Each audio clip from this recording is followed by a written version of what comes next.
direction and you'll hit a church that's compromised, speaking a compromised message.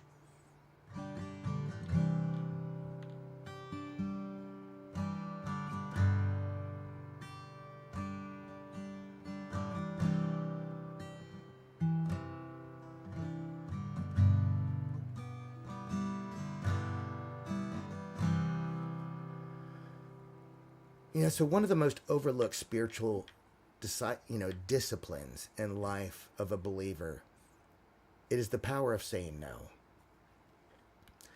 Not a no rooted in pride or selfishness, but a holy no. One that flows from the heart, that is aligned with the Father's will and refuses to be manipulated by the agendas of man. See, in today's world, no is almost seen as an unkind or unchristian behavior. We are told that to follow Jesus means to never turn away anyone, to always be available, to give to every request, to be open to every demand. But that is not the Jesus of the Bible. That is a modern, counterfeit version of love that enables spiritual abuse and drains the very strength God intended to preserve for your purpose. See, Jesus is the very embodiment of compassion and mercy.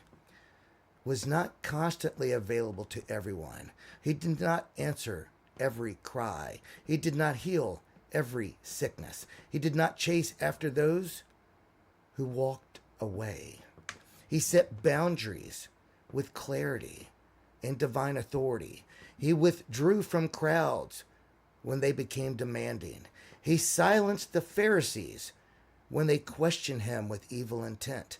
He refused to perform miracles on command when it was meant to entertain rather than to produce faith.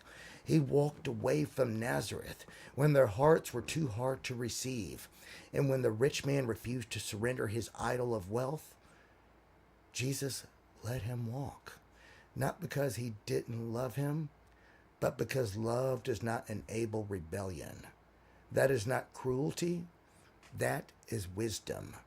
And that is the example we are called to follow.